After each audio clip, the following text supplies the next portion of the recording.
Hey everybody, this is Matt, and I want to give you some tips on how to use Zoom during virtual learning. And so we're going to take a quick tour of some tips and tricks that will help you manage students. And let's go ahead and get started. So when students get in for the very first time, they're going to need to choose call using internet audio. It might be a great skill to teach them how to mute themselves by tapping their screen and then tapping the top where it says mute. Not only that, but also tapping on the screen and then tapping on start video to start their video. We want to make sure that students are being seen on the camera. Now, something that could be helpful is having students sit an arm length away if you want them to pay attention to something. That could be extremely helpful. Now, there's also the ability to change the views for gallery view and also speaker view, as you can see over here on the left-hand side. It might be worth talking to students about your expectations with that. Once you have your students in, let's talk about some ways to manage students and student behavior. First of all, you want to make sure that you can see what's going on in the classroom, and one easy way to do that is simply going up here and knowing that you can change to gallery view. This will allow you to see all of the students in your class, and it'll be extremely helpful. You'll also note, so if I go right here and a student is unmuted, you can mute them by just tapping right here and muting their screen. So also, you want to make sure that you have the participants window open. So you can click on this, the participants window, and you're going to see everybody that's up on the screen. Now, if for some reason a student decided to unmute themselves, you can click on them and choose mute. So a lot of times students will go through and they will do that just to be funny. You can always mute them, or you can choose the mute all button right down here. Now, there will be times when students actually will maybe get off of the screen. So right now, let's check this out. So Date Mike is on the screen. You can see Date Mike. However, Date Mike is deciding that he's going to go into Safari and he's going to go to do something else. You'll see his screen disappear. That is a key for you that they are not doing what they're supposed to be doing, and you could say, hey, Mike, get back into Zoom, and when he goes back into Zoom, you can see him again. Now, they may get savvy with turning their camera off, so they could turn their camera off as well. You can request that they turn their camera back on simply by choosing this button and then asking to start video. It'll send a message to the participant, and they will need to hit OK on their screen in order for that to work. There may be times when you want students to work in an application like Seesaw in order to participate in the Zoom session. So how can you see the Zoom and Seesaw at the same time? Well, we can use the split screen or picture-in-picture function. So the very first thing that you would want to do in this particular instance is you would want to swipe up from the bottom of your screen.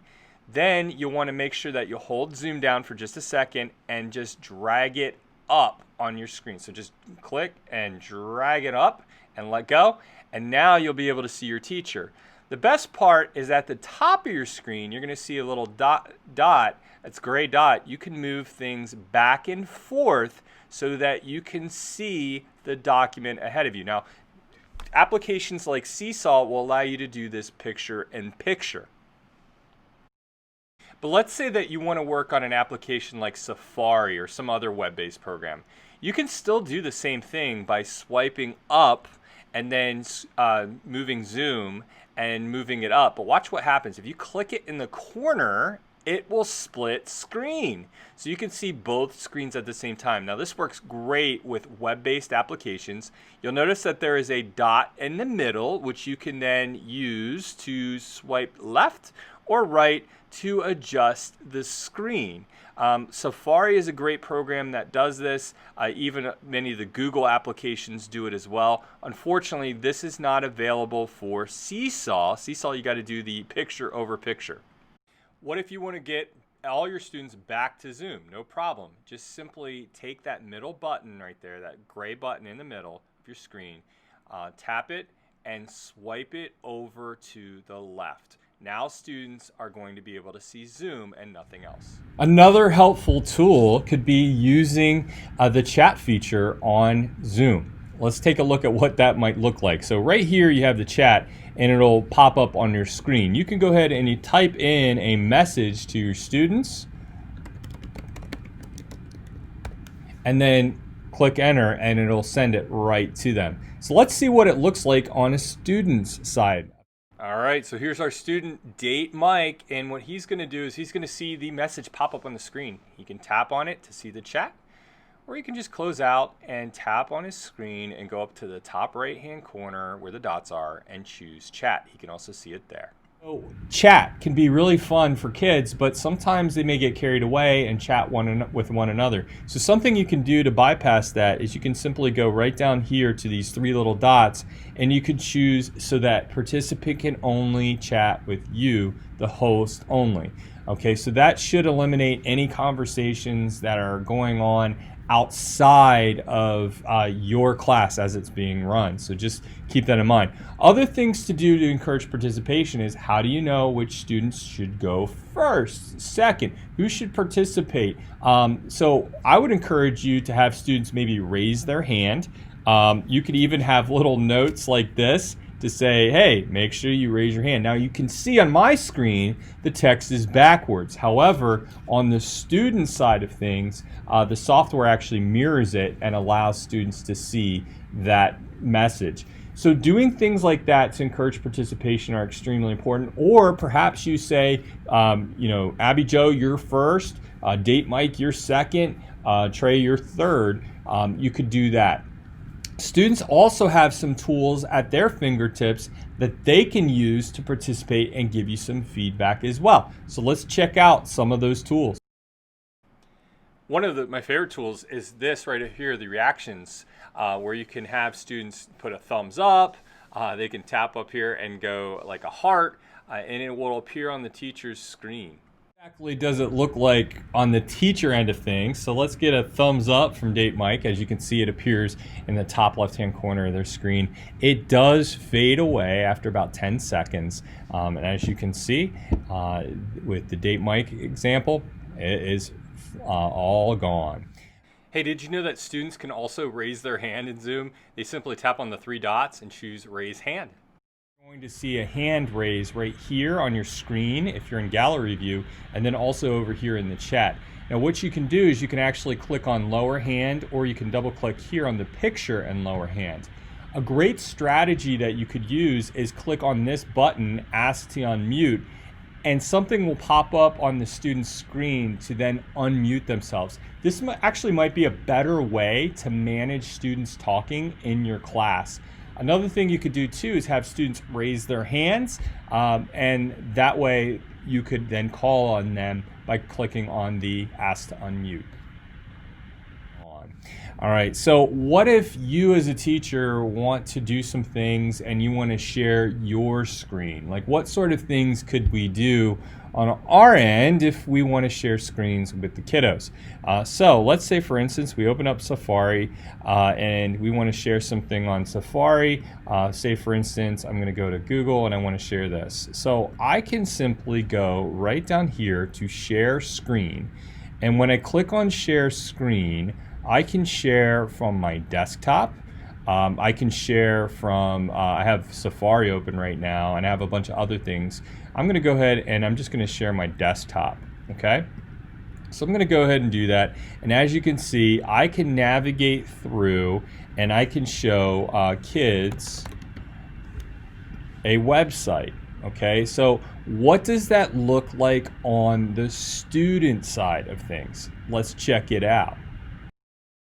As you can see, I'm going to see everything that my teacher sees, and they can scroll up and down this website and share with me content on their screen. Features that you can use are the whiteboard feature here on Zoom. So let's show you how we can do that. Okay, first of all, you want to go right down here to the share screen, and you'll want to choose whiteboard. When you choose whiteboard, you can allow this to be used either by yourself, or you can have students help annotate and do things. So let's say, for instance, I wanted to do an example right here on the board. Students are going to see this particular example.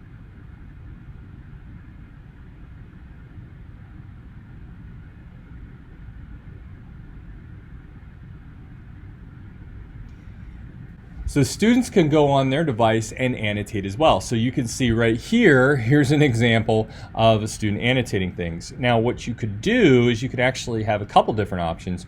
You could clear the viewer's drawings. That way, if they're annotating, you can't necessarily have them do that. Now they could go back and they could keep on doing it, which can be sort of annoying, right? So how can we go back and make sure that all of the participants, will clear all the drawings, can't necessarily do that? Well, you can go right up here to more and choose disable annotation for others. Now they can't do a thing.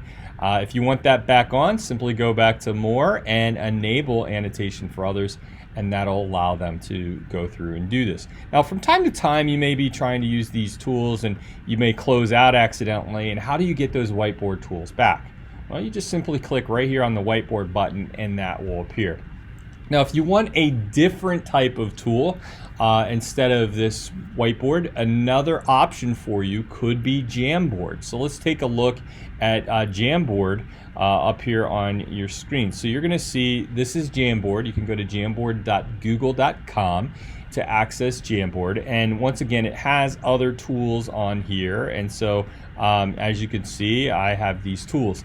It can be collaborative as well, so I can go right up here to share, and when I go to share I can then have access to sharing this particular document. So I'm going to click right here so that anyone with the link, I'm going to change it so that they can edit, okay?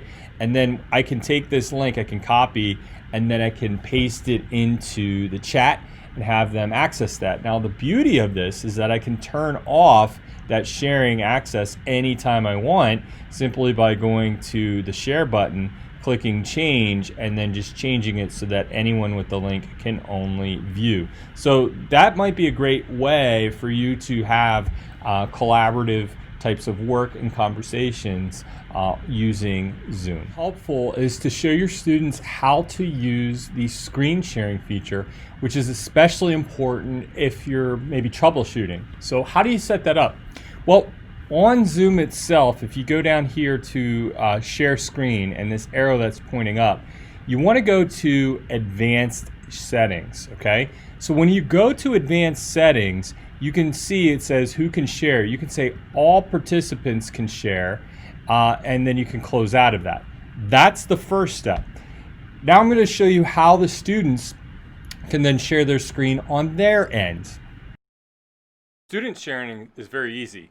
You'll simply tap on share screen and then choose screen. Then what students will do is they'll see this. They're going to have to choose Zoom and hit start recording to Zoom. This might be great for some of your older students, and how do you actually do it? So while you're running a Zoom, you can go down here to the breakout rooms button. When you click on the breakout rooms button, you want to choose how many breakout rooms are going to be available. In this instance, let's just take 2. Now, you can assign them automatically, meaning Zoom will automatically break everybody into a room, or you can assign manually, or you can let participants choose their own room. I would recommend doing automatically or manually. So I'm going to do manually and show you. I'm going to hit create.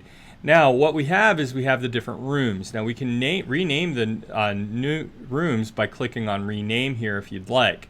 But when I click on assign, I'm going to see a listing of all of my different students. In this instance I only have 1, so I'm going to go ahead and choose them, and then I'm going to choose open all rooms. Okay, so all the participants have been moved to a breakout room.